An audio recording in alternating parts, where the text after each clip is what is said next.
नमस्कार, देवभूमि के इस खास बुलेटिन में आप सभी का स्वागत है। आपके साथ में हूं वंदना स्रोही। खबरों की शुरुआत करेंगे एक बड़ी खबर उत्तराखंड के विकास नगर से, जहां 2 कश्मीरी युवकों पर हमले की जानकारी मिली है। विकास नगर में शॉल बेचने वाले युवकों से मारपीट हुई है। दुकानदार ने नाम और धर्म पूछकर उनके साथ मारपीट की है, ये पीड़ित ने आरोप लगाए हैं। कश्मीर का नाम सुनकर ही उनके साथ ये मारपीट की गई है। पुलिस ने मुख्य आरोपी को हिरासत में ले लिया है, ये जानकारी सामने आई है।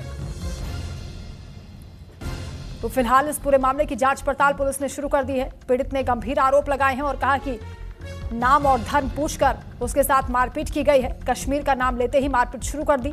फिलहाल पुलिस ने मुख्य आरोपी को पकड़ लिया है, उससे पूछताछ की जा रही है। ये मामला गंभीर है, जिस तरीके से एक शॉल बेचने वाले के साथ मारपीट हुई है। उत्तराखंड के विकास नगर से मामला सामने आया, जहां 2 कश्मीरी युवकों पर हमला हुआ है। दोनों शॉल बेचते थे, उनसे नाम, उनका धर्म पूछा गया और उसके बाद उनके साथ मारपीट की गई है, ये पीड़ित ने आरोप लगाए हैं। फिलहाल पुलिस ने इस पूरे मामले का संज्ञान लिया है और 2 युवकों के साथ हुई इस मारपीट के मामले में मुख्य आरोपी पकड़ा गया है, उससे पूछताछ की जा रही है। विकास नगर से यह हैरान करने वाला मामला सामने आया है, जहां नाम और धर्म पूछकर 2 युवकों के साथ मारपीट हुई है। फिलहाल पुलिस इस पूरे मामले की जांच पड़ताल में जुट गई है, लोगों से पूछताछ भी की जा रही है।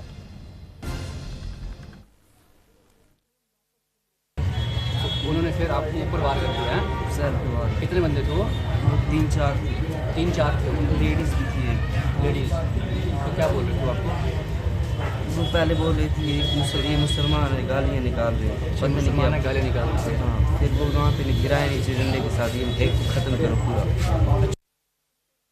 नगर थाना क्षेत्र में 2 कश्मीरी युवक थे जो विकास नगर के बाजार में आए थे, जिनके पिताजी जो वर्तमान में पौंटा साहिब में किराए के मकान पर रहते हैं। और ये दोनों युवक भी इस दौरान छुट्टियों में अपने पिताजी के पास आए थे और उनके सहयोग के लिए, फेरी में सहयोग के लिए भी वो यहाँ पर पौंटा में रुके हुए थे।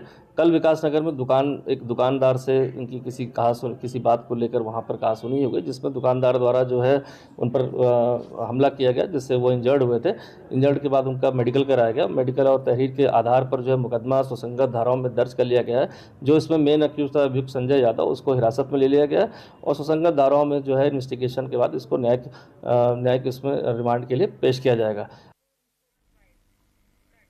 अब खबर हरिद्वार से है, जहां घनसाली के पूर्व विधायक बलवीर सिंह नेगी का सोमवार को निधन हो गया है। जहां उनके पार्थिव शरीर का खड़खड़ी शमशान घाट पर राजकीय सम्मान के साथ अंतिम संस्कार किया गया।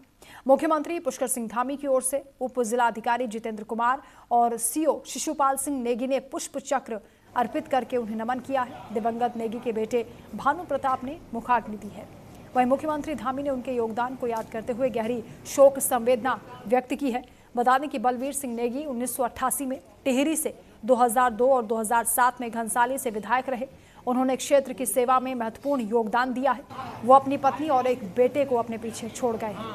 अंतिम दर्शन और शव यात्रा से कई जिलों में के लोग यहां पर पहुंचे शामिल होने के लिए, अंतिम विदाई देने के लिए।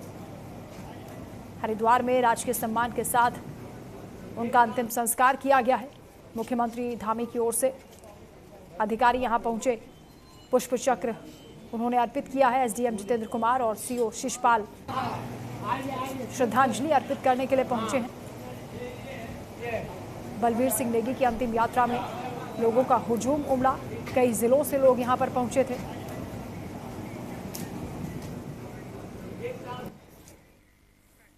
खबर नैनीताल से है, जहां फ्लैट मैदान में शुरू होने वाली स्वर्गीय पृथ्वीराज सिंह बिष्ट स्मृति क्रिकेट प्रतियोगिता को लेकर नगर पालिका और खेल विभाग के बीच विवाद हो गया है। विवाद इस कदर बढ़ गया है कि टूर्नामेंट अपने निर्धारित समय पर शुरू नहीं हो सका। नगर पालिका अध्यक्ष और सभासदों ने खेल विभाग की कार्रवाई का बड़ा विरोध किया है। खेल विभाग और शासन प्रशासन के खिलाफ उन्होंने नारेबाजी भी की है। नगर पालिका का आरोप यह है कि फ्लैट मैदान नगर पालिका की संपत्ति है, जिसे पालिका बोर्ड की अनुमति के बिना किसी दूसरे विभाग को ट्रांसफर नहीं किया जा सकता है। तो वहीं क्रीड़ा अधिकारी ने विरोध को लेकर कड़ी आपत्ति जताई है और कहा कि पिछले साल वर्तमान पालिका बोर्ड के गठन से पूर्व जिलाधिकारी वंदना सिंह के निर्देश पर अधिशासी अधिकारी और क्रीड़ा अधिकारी के बीच एक समझौता हुआ था। समझौता पत्र पर हस्ताक्षर हुए थे। इसी समझौते के तहत फ्लैट मैदान खेल विभाग को ट्रांसफर किया गया था। उन्होंने बताया कि खेल विभाग की ओर से वर्तमान में लगभग 3 लाख रुपए की लागत से फ्लैट मैदान में क्रिकेट पिच का निर्माण भी कराया गया है और फिलहाल खेल विभाग और प्रशासन को लेकर लोगों में नाराजगी देखी जा रही है। नगर पालिका का कहना है कि फ्लैट मैदान हमारी संपत्ति है। इस विवाद के बीच नैनीताल में क्रिकेट टूर्नामेंट रुका हुआ है। जिला प्रशासन के मार्गदर्शन में खेल विभाग द्वारा आज से प्रतियोगिता आरंभ की जानी थी, जिसमें हमारी 2 टीमें भी यहाँ पर जिनका मैच था वो भी आ गई थी। क्योंकि 24 तारीख को हमारी प्रतियोगिता का जो है प्रवेश की लास्ट तिथि थी, जिसमें निःशुल्क 32 टीमों को प्रवेश दिया गया। उसके आधार पर उन टीमों की सहमति के बाद हमने आज से मैच स्टार्ट किया और जिसकी पूर्व सूचना 24 तारीख को ही पूरे प्रशासन को, अपने नगर पालिका को, सभी को हमने ये सूचना दी है और हम प्रतियोगिता करा रहे हैं। और साथ ही पिच का भी निर्माण हमारे द्वारा 22 तारीख तक पिच का भी निर्माण कर लिया गया। जब हम 2025 में हम 25 तारीख को जीत गए थे, उसके बाद आनंद भानन इन्होंने 1 तारीख को फरवरी 1 को इनसे अनुबंध कर लिया खेल विभाग से, लेकिन वो अनुबंध अधूरा है, वो रजिस्टर्ड नहीं है। तो अगर वो रजिस्टर्ड नहीं है तो इनका अनुबंध कहाँ का हो गया? आज ये कहते हैं कि हमारा है फील्ड, कैसे हो गया इनका? हरिद्वार के ज्वालापुर विधानसभा क्षेत्र से कांग्रेस विधायक रवि बहादुर का एक ऑडियो वायरल हो रहा है और इस ऑडियो में विधायक किसी व्यक्ति को धमकाते हुए सुनाई दे रहे हैं, जिसके बाद पीड़ित व्यक्ति ने इस पूरे मामले को लेकर थाने में तहरीर दे दी है। उसने विधायक के खिलाफ सख्त कार्रवाई की मांग की है। न्यूज इंडिया इस ऑडियो की सच्चाई की पुष्टि नहीं करता है। फिलहाल पुलिस इस पूरे मामले की जांच में जुटी हुई है। ये ऑडियो सोशल मीडिया पर तेजी से वायरल भी हो रहा है। स्थानीय लोगों में ये चर्चा का विषय बना हुआ है। तो वहीं कांग्रेस विधायक रवि बहादुर ने अभी तक इस मामले पर कोई प्रतिक्रिया नहीं दी है। घटना ज्वालापुर क्षेत्र की बताई जा रही है।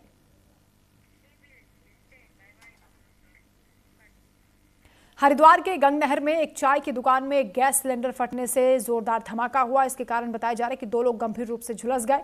जो प्रत्यक्षदर्शी थे, यानी जो मौके पर लोग मौजूद थे, उन्होंने बताया कि अचानक तेज धमाके के साथ आग की लपटें उठने लगी, जिसकी गूंज दूर तक सुनाई दी। धमाके की आवाज सुनकर आसपास के लोग मौके पर पहुंच गए। हादसे के समय दुकान पर चाय पीने के लिए आए थे 2 लोग,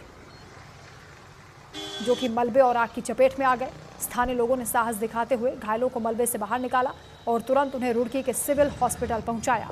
डॉक्टर्स के मुताबिक दोनों की हालत नाजुक होने पर उन्हें इलाज के लिए हायर सेंटर रेफर किया गया है। तो वहीं सूचना मिलते ही गंगनहर कोतवाली पुलिस भी मौके पर पहुंची है और राहत बचाव का काम शुरू किया गया। कड़ी मशक्कत के बाद आग पर काबू किया गया है। हालांकि तब तक दुकान पूरी तरह से जलकर राख हो चुकी थी। पुलिस ने शुरुआती जांच में हादसे के कारण गैस रिसाव बताया है। प्रशासन ने इस मामले की गहन जांच के आदेश भी दे दिए हैं। हमारे कंट्रोल रूम या फायर को इसकी कोई सूचना नहीं है। लोकल थाने ने बताया, थाना गंगनहर पड़ता है, तो ऐसी घटना हुई है। 1-2 लोग उसमें घायल हैं जो शायद हायर सेंटर रेफर किए गए हैं। पुलिस में सूचना नहीं है, लेकिन तब भी पुलिस पड़ताल कर रही है क्या कारण रहे, कैसा रहा। तो आग शायद अगले 1-8 घंटे में बुझ गई थी। अभी कोई आग वाला इश्यू नहीं है, तो हम इसकी पड़ताल कर। खबर लक्सर से है, जहां एक प्राइवेट हॉस्पिटल में इलाज को लेकर ग्रामीणों ने जमकर हंगामा किया है।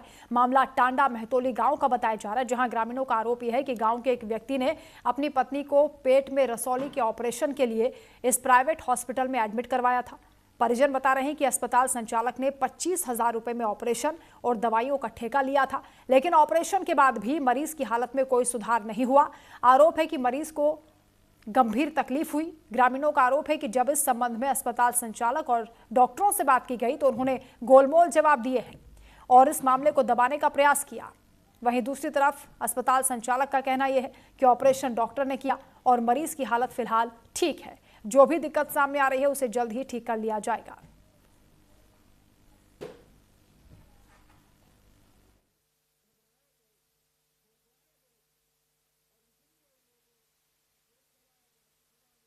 सर नया लेके आया था, मुझे पता किया था कि हॉस्पिटल के अच्छा था। तो जब मैंने ऑपरेशन करा तो मैंने टेका लिया 25,000 में। तो डॉक्टर साहब ने कहा कि कोई दिक्कत नहीं होगी ऑपरेशन में, तो तुम ऑपरेशन कराओ। तो ऑपरेशन 14 तारीख में ऑपरेशन हुआ था। तो ऑपरेशन के बारे में कहा कि दिक्कत आ सकती है, क्योंकि जो ऑपरेशन में जो अंतर्वान है वो बिल्कुल चिपकी पड़ी है। इस बच्चे का मतलब बच्चेदानी का ऑपरेशन हुआ, गांठ थी उसमें, बच्चेदानी निकाल दी गई थी, तो उसमें निकालते टाइम इन्होंने ऑपरेशन किया उसमें, तो उसमें सिलाई टांग के करते हाथ में छेद हो गया और सारा खा के बाहर निकल कर आ रहा। अब ये कह रहे हैं कि हमारी गलती, डॉक्टर साहब कह रहे हैं इस बात को कि हम दोबारा ऑपरेशन करेंगे, उसका पैसा हम अपना आप ही करेंगे, अपना आप ही मिलेंगे, ऐसा कोई दिक्कत नहीं, पर ये कह रहे घर ले जानी पड़ेगी, वो हाथ निकाल कर बाहर छोड़ देंगे, घर कौन जिम्मेदार लेगा, दिक्कत यह हो रही है। हम डॉक्टर साहब को कह रहे थे अब सब आप लोगों की वजह से इन्होंने कल कही बात, आप कही कि हाँ कर लगे, हमारा 7,000 हमारे लग गया।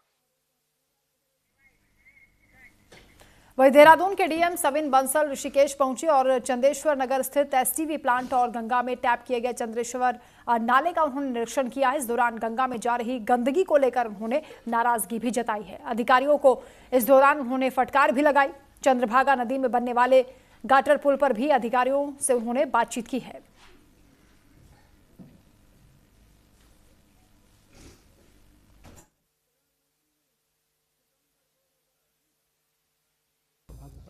देखिए, जो हमारी गंगा नदी में जो प्रवाहित हो रहा है जल, वो स्वच्छ होना चाहिए। यदि किसी प्रतिष्ठान या हमारा यूज़ वाटर भी है हैबिटेशन से, तो वो ट्रीटेड होना चाहिए। पहले इन द फर्स्ट प्लेस तो हमारा सीवरेज नेटवर्क अभी पूरा क्षेत्र कवर कर रहा है, लेकिन जहाँ पर अभी प्रक्रिया गतिमान है तो उसके चलते जो हमारा एसटीपी कैटर नहीं कर पा रहा जिस पोर्शन को, तो उस पोर्शन को हमें मिनिमाइज़ करना है, प्रिवेंट करना है कि वहाँ पर कोई भी दूषित जल ना आने पाए। लक्सर में उत्तराखंड किसान मोर्चा ने किसानों की कई समस्याओं को लेकर तहसील मुख्यालय पर धरना प्रदर्शन किया है, जहां पर किसान मोर्चा की ओर से राष्ट्रीय अध्यक्ष गुलशन रोड ने आरोप लगाए हैं कि हरिद्वार जिले के साथ सौतेला व्यवहार किया जा रहा है। उन्होंने यह भी कहा कि हरिद्वार को छोड़कर प्रदेश के बाकी पहाड़ी जिलों के लोगों को मूल निवास जो प्रमाण पत्र है वो दिया जा रहा है, जबकि हरिद्वार के लोगों को केवल स्थायी निवास प्रमाण पत्र ही जारी हो रहे हैं। इस भेदभाव को सरकार को तुरंत खत्म करना चाहिए। किसान मोर्चा के राष्ट्रीय अध्यक्ष ने मांग की है कि उत्तर प्रदेश की तर्ज पर उत्तराखंड के किसानों के ट्यूबवेल की बिजली माफ होनी चाहिए। साथ ही उन्होंने ये भी कहा कि जैसे कि यूपी सरकार ने गन्ने के लदान और ढुलाई के लिए किराए में छूट दी है, तो उसी तरीके से उत्तराखंड के किसानों को भी इसका लाभ मिलना चाहिए। आपको बता दें कि धरना प्रदर्शन के बाद किसानों की कई मांगों से संबंधित एक ज्ञापन भी एसडीएम लक्सर को सौंपा गया है।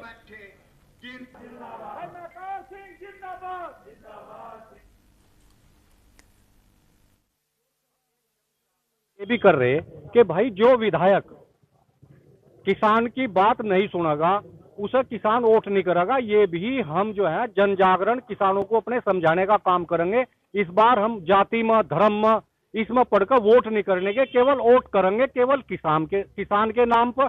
ये हमारा प्रयास होगा। आज उत्तराखंड किसान मोर्चे का ये एक दिवसीय धरना लक्सर तहसील में चल रहा है। हमारी जो मुख्य मांग है, अभी पिछले दिनों हरिद्वार तहसील में धरना हुआ, उससे पहले रुड़की में हुआ, आज ये लक्सर में है। हमारे तमाम जिले जनपद के तमाम जितने कार्यकर्ता तमाम किसानों के मुद्दे को लेकर प्रत्येक तहसील के अंदर धरने प्रदर्शन कर रहे। तो नंबर एक हमारी मांग यह है कि हमें भी मूल निवास प्रमाण पत्र दिया जाए। दूसरी हमारी मांग यह है कि यहाँ की सरकार गन्ने का रेट या हर किसान की जो भी बात होगी उत्तर प्रदेश के आधार पर तय करते हैं। यहाँ तक कि जो यहाँ के जमीनी कानून भी जितने हैं सारे के सारे उत्तर प्रदेश के आधार पर चले आ रहे हैं। तो हम सरकार से ये मांग करते हैं, जब उत्तर प्रदेश में किसानों के लिए 12 की बिजली फ्री करी जा रही, तो यहाँ पर भी किसानों के लिए 12 की बिजली फ्री दी जा। तीसरी हमारी यह है कि जिस तरीके से अगर किसान अपने पशुओं के नीचे डालने के लिए एक बुग्गी मिट्टी भी उठा ला होगा, तो उस पर तो यहाँ का प्रशासन, यहाँ की तहसील के लोग खड़े उस पर मुकदमा लिखते हैं। उत्तर प्रदेश में किसानों के लिए 100 घन मीटर मिट्टी सरकार ने फ्री कर रखी। ये भी उत्तर प्रदेश का नियम यहाँ पर लागू होना चाहिए। तीसरा हमारा यह है कि जिस तरीके से सरकार ने ढंढोरा पीटा कि हमने गन्ने पर 30 रुपए बढ़ा दिया, उसके बाद चुपके से उसका बात बताई भी नहीं, और गन्ने के ढुलाई का जो किराया 2 रुपए बढ़ा दिया, वो ढुलाई का किराया 2 रुपए वापस लिया जा। वहीं हरिद्वार में कोतवाली ज्वालापुर पुलिस को बड़ी कामयाबी मिली है, जहां पुलिस ने नाबालिग बालिका का अपहरण करने के बाद छेड़छाड़ करने वाले आरोपी को चंद घंटों में ही गिरफ्तार कर लिया है। एसएसपी हरिद्वार के निर्देश पर प्रभारी निरीक्षक ज्वालापुर ने पुलिस टीम बनाई है, जिसके बाद टीम ने तुरंत एक्शन लिया, कार्रवाई की। आरोपी को राजीव नगर कॉलोनी आर्य नगर से गिरफ्तार कर लिया है और फिलहाल इस मामले में आगे की कार्रवाई की जा रही है।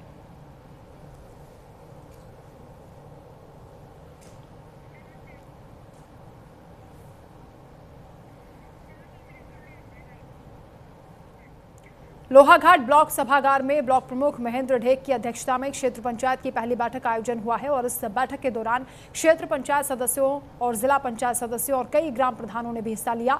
बैठक में पहुंचे डीएम चंपावत मनीष कुमार के सामने सभी पंचायत प्रतिनिधियों ने अपने अपने इलाके की समस्याओं को प्रमुखता से उठाया है। जिलाधिकारी ने भी सभी समस्याओं को काफी गंभीरता से सुनते हुए संबंधित अधिकारियों को जल्द से जल्द इन समस्याओं के समाधान के निर्देश दे दिए हैं। इस दौरान डीएम ने कहा है कि इन बैठकों का उद्देश्य जन समस्याओं का समाधान करना है। उन्होंने कहा कि सभी विभाग जन समस्याओं को गंभीरता से लेते हुए उनके जल्द से जल्द निराकरण की बात करें। इसके साथ ही डीएम ने पहली बैठक के लिए ब्लॉक प्रमुख और सभी पंचायत प्रतिनिधियों को बधाई भी दी है। बैठक में एडीएम, एसडीएम, वीडीओ समेत कई जिला स्तरीय अधिकारी भी मौजूद रहे।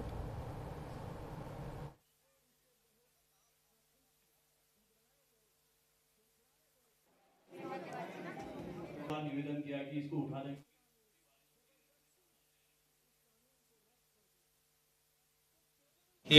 जैसा माननीय मुख्यमंत्री जी के हम सभी जनपद के अधिकारियों के लिए निर्देश हैं, इसमें डीएम, सीडीओज और सभी विभागीय अधिकारी सम्मिलित हैं। इसमें माननीय मुख्यमंत्री जी ने स्पष्ट निर्देश दिए हैं कि जो भी बीडीसी की बैठकें हैं, जिला पंचायत की बैठकें हैं, वो जनपद के वरिष्ठ अधिकारी उसमें प्रतिभाग करें और जनता की समस्याओं को सीधे सुनें और कोशिश करें कि उनका निस्तारण एक समयबद्ध तरीके से और निश्चित समय सीमा के अंतर्गत ही हो।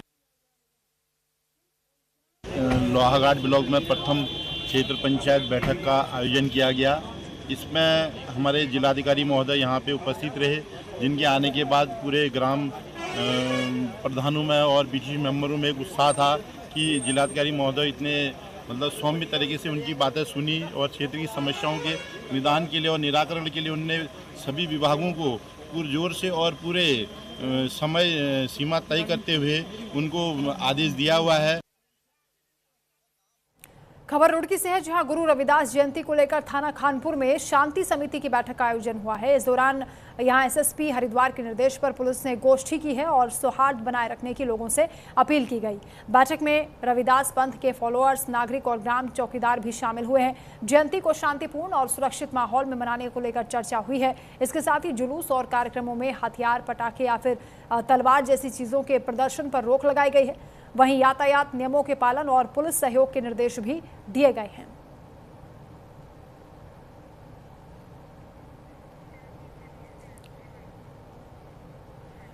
देहरादून में युवकों के बीच मारपीट का एक वीडियो वायरल हो रहा है और इस वीडियो में युवक खुलेआम झगड़ते हुए आपस में दिखाई दे रहे हैं। घटना को लेकर पूरे इलाके में हड़कंप मचा हुआ है। ये वीडियो चर्चा का विषय बन चुका है। पुलिस ने वायरल वीडियो का संज्ञान लिया और फिलहाल इस पूरे मामले की जांच शुरू की गई है। पुलिस आरोपियों की तलाश कर रही है। मामला नथुवाला क्षेत्र के दोनाली इलाके का बताया जा रहा है। तस्वीरें आपको दिखा रहे हैं। ये वीडियो जो वायरल हो रहा है, इसमें कुछ युवक आपस में झगड़ते हुए दिखाई दे रहे हैं। मामला क्या है, इसको लेकर पुलिस जांच पड़ताल में जुट गई है। स्वतः संज्ञान पुलिस ने इस पूरे मामले का लिया है। इस वीडियो की गंभीरता को देखते हुए इस पर जांच पड़ताल शुरू कर दी गई है।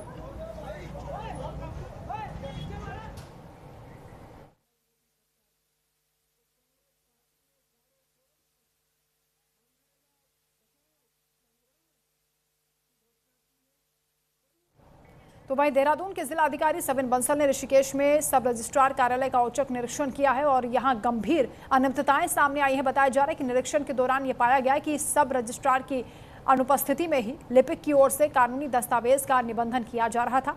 जांच में यह भी सामने आया कि औद्योगिक क्षेत्रों में आवास दरों पर प्लॉट्स के छोटे छोटे टुकड़े करके कई रजिस्ट्रियां की गई हैं, जिससे करोड़ों की स्टाम्प चोरी की आशंका भी जताई जा रही है।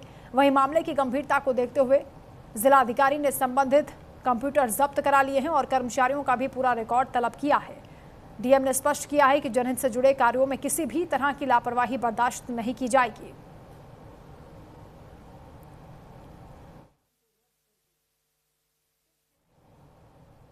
तो ये तस्वीरें उस दौरान की आपको दिखा रहे हैं जब यहां पर निरीक्षण हुआ है और कई तरह की अनियमितताएं पाई गई हैं।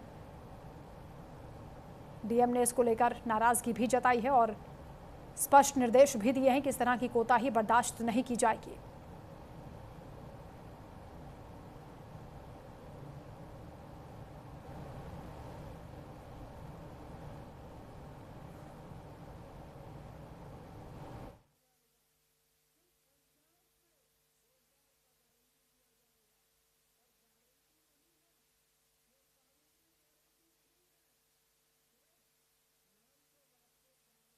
ने आपको ऑलरेडी शेयर कर दिया है कि जो डॉक्यूमेंट्स नहीं लौटाए गए थे वो महीनों पुराने डॉक्यूमेंट्स सीज किए गए हैं।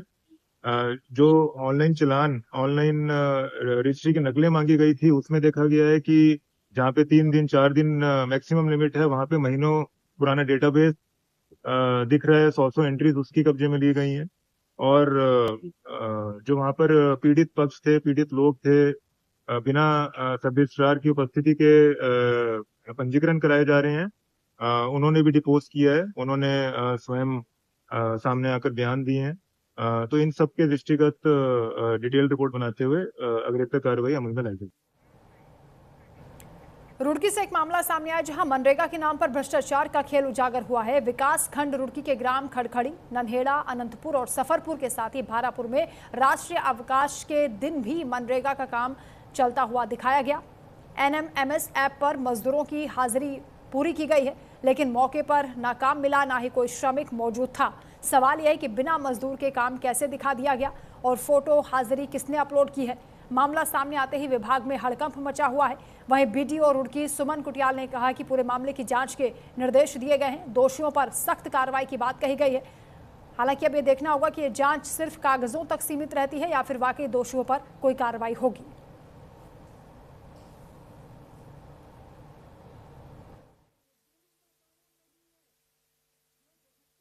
हरिद्वार पुलिस ने SSP के आदेश पर नशा तस्करों के खिलाफ एक बड़ी कार्रवाई की है, जहां पुलिस ने कार्रवाई करके अवैध शराब बेचने वाले 3 आरोपियों को गिरफ्तार कर लिया है।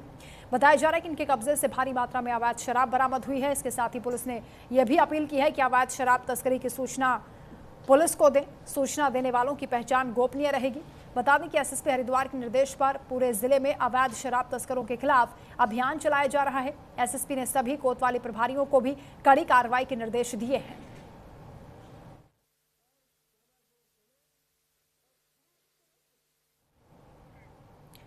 वहीं हरिद्वार जिले के रुड़की से एक खौफनाक तस्वीर भी सामने आई है। दरअसल सोशल मीडिया पर चंद लाइक्स और फॉलोअर्स की भूख युवाओं को किस तरीके से मौत के करीब ले जा रही है, इसकी एक बानगी इन खौफनाक तस्वीरों से सामने आई है, जहां एक युवक ने हाईवे पर बने भारी भरकम ऊंचाई वाले एक ब्रिज पर चढ़कर फेमस होने के चक्कर में अपनी जान जोखिम में डाल दी। युवक का यह दुस्साहस देखकर लोग वहां पर हैरान हो गए। बताया जा रहा है कि वायरल वीडियो रुड़की क्षेत्र के सालियार मंगलौर बाईपास का है। बहरहाल पुलिस इस वीडियो के आधार पर युवक की तलाश में जुट गई है। तो 2 वीडियोस आपको दिखा रहे हैं।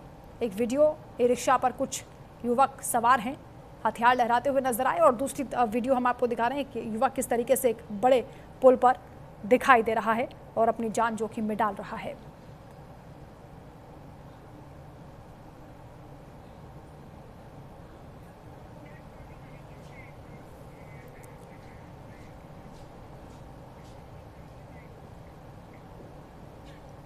चलिए इसी के साथ फिलहाल इस बुलेटिन में इतना ही। खबरों का सिलसिला जारी है, आप देखते रहिए न्यूज़ इंडिया।